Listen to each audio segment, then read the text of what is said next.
Mhm. So, you say common problems prior return to sports. As I said, fear is one important thing. This is what we see, and we see anxiety. This is also within the players. Lack of motivation because they are not with you. They are not with the whole team in their recovery pattern. So rehabilitation, they miss their rehabilitation. They miss their injury management. They miss their performance enhancement training. So all these are a gap which their motivation comes down, and the lack of readiness also are missing, which is physical and mental. So mentally they are not prepared, and even physically. So how do you go through that? And both sorts of the physical and physiological factors which play a role. Now, injury prevention strategies, when you say it differs from internal factors and external factors. Now, what are the internal factors? The first thing is the prevention strategies play a role. The gender, okay, and then the body composition, especially in relative to weight, fat mass, because you see their break and then you see they put on weight. They have a lot of things which are coming there. So internal factors play important role. Anthropometry, their measurements, their body measurements, and the BMI, the joint alignments and range of motion, flexibility, especially gets disturbed, and their strength, which comes down, their power, their the way they are not mentally prepared to take any kind of load within them, and any kind of history of previous injury. Yes, it's not a recent injury, but any kind of history of previous injury or any kind of surgical management which has taken place.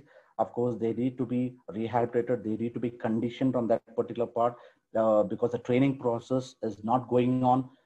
Especially if you see any kind of clubs, academies are not functioning as it is. But when they are going to function, when they're going to start their own activities, what is the player's role? How are they going to be mentally prepared to touch the field, right? So that's an important part which plays a great role. And the skill acquisition, especially in terms to sports specific techniques, especially postural stability. Posture completely goes off. You're at home, you're away from the place, right? You're not into any activities, even though they are maintaining their fitness at home, but still how far they overcome these issues, right? So psychological factors, especially as we already mentioned, motivation, competitiveness, that is they are preparing for that. Preparing, what is the how are they prepared to get into that competitiveness, and level of taking risk. That is one again thing important. So all this plays in the injury prevention strategies. Sports factors, example, coaching. So referee rules. Now there'll be certain rules which are coming, then training methods, and how they're going to be able to accommodate to the coaching part, how intensity or what is the volume of training, or the volume of training or the intensity of training they are going to accommodate. All this will be one issue there. And environmental factors, example, the playing surface. So if I say turf or a court is in regards to badminton, a court, or in terms to football or cricket, what about their playing surface, whether the artificial turf, how the turf is, how the what happens to the ground reaction force in regards to that. So how they are going to accommodate, how they take that load is what again matters. Maintenance of it, then the weather, the condition, the environment, sudden change in environment because you're at home, you're away from the place, you're not into that activity. Getting into that kind of environment is also a task and challenging. So everyone has to get understood on this particular concept, and they have to be prepared for it. So how do you prepare, and how they are going to maintain that? Equipment, again, in regards to any sports, the helmets or protective guards, all this are one part of injury prevention. And especially the external factors, which are known as the potential inciting events. So potential inciting events, which is basically the game situation, how the game is going to be, whether it is going to be a competition or whether a training process. All this is one part. How is going to be the opponent be, how we are going to what do you say, approach an opponent, how we are in a particular game. So the opponent's behavior is what you have to see. They're part of injury prevention, because again, when you're getting into that activity, if it is going to be too risky, and if it is going to be intense, so how we are going to compete with the opponent, right? So that's one. The biomechanical alignment variations, basically the analysis in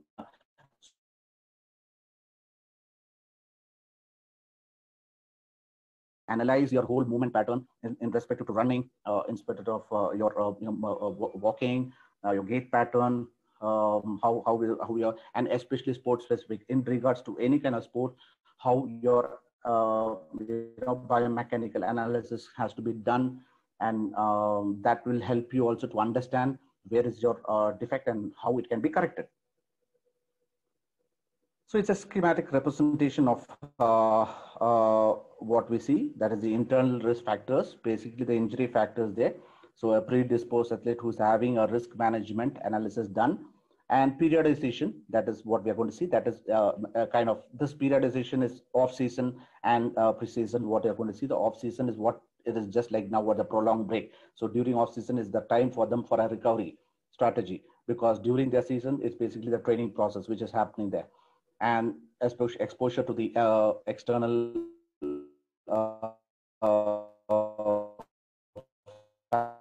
factors. Again,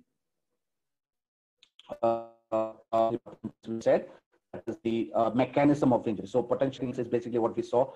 We have opponent and the analysis, all these things are also a pathway to overcome the injury, and any exertion, all these things as part of prevention. So you need also, the risk management is basically by again, the strength training, load management, and periodization. How you of your strength training, make use of your load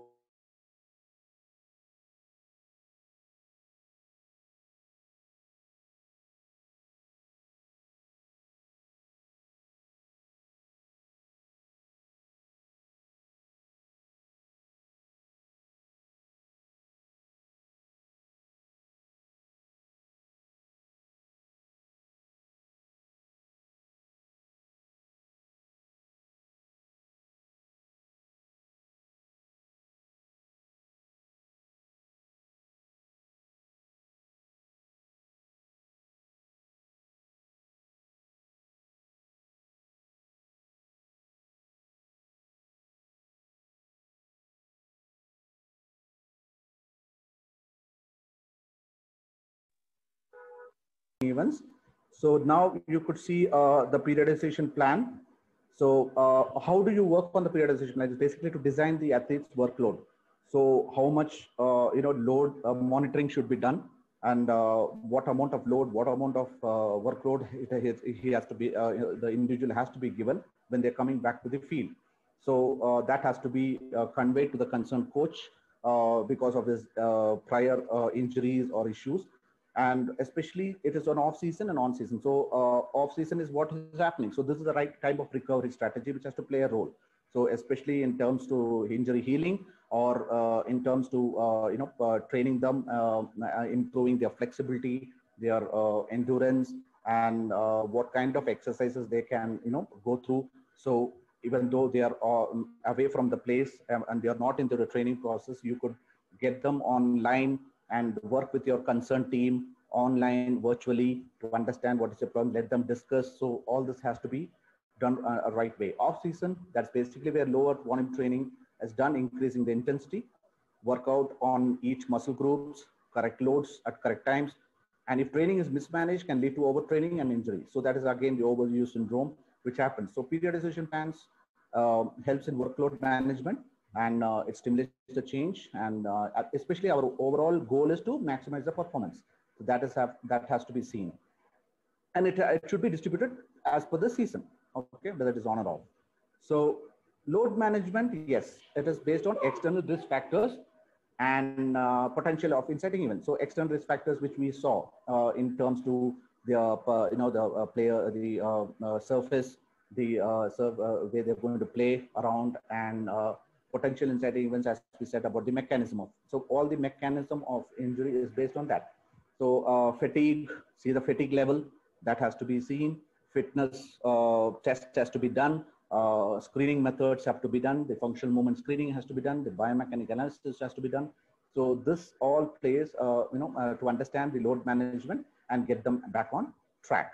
Following a kind of exercises, that's to, again, they have to adapt to that. So before they get onto the field, they should be see that they're physically active and physically fit. So what all have to be assessed has to be done prior to it, and go ahead with that.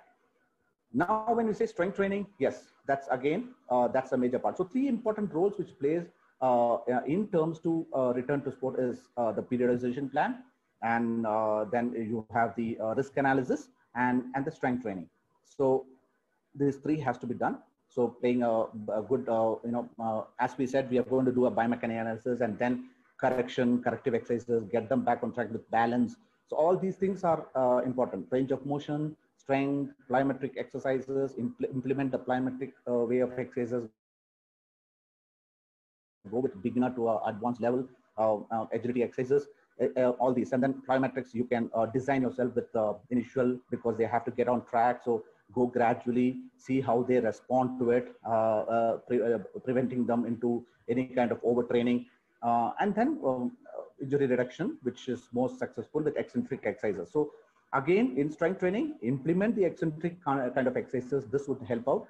So there is one of the clients who mine, a player, and I'm a professional player who has who's a football player, who have been virtually helping him out in respective to a return to sport criteria, maintaining it and getting them back on track.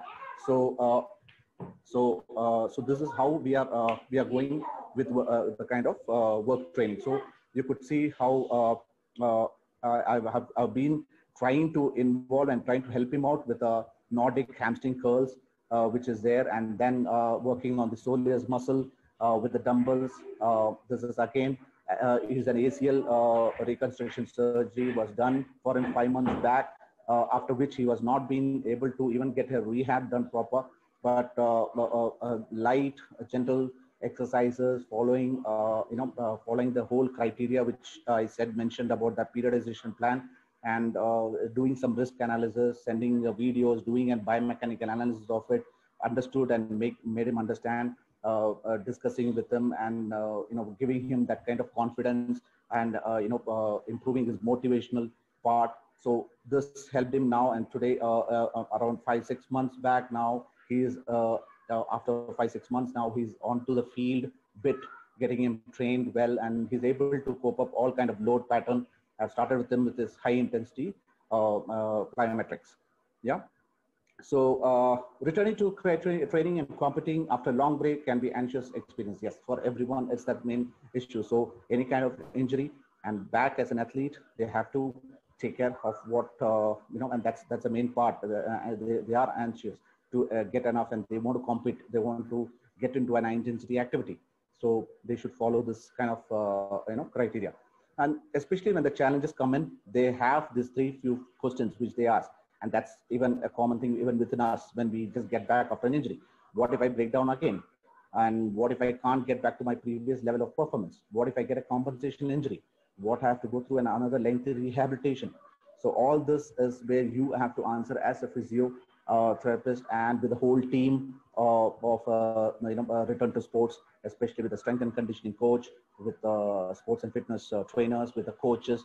We have to have a kind of rapport with them and understand the complete structure of the therapy and rehab and training methods, what you have done, explain them that what you have done, and get them back on track with full confidence.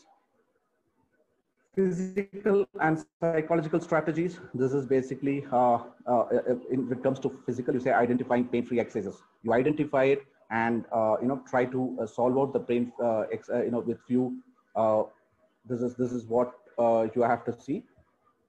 So identifying pain-free exercises. You need to understand what are the pain-free exercises and give them so that they don't be psychologically disturbed due to pain. gentle exercises, go with a plan.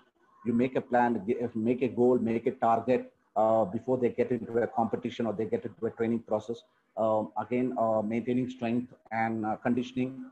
So this is again with the strength and conditioning coaches, or as a physiotherapist, if you are much aware of strength training and conditioning, please go ahead with that and understand and make them understand that not to fear any kind of intensity, because you have to go gentle and try to give them a plan and a goal and a target and a task.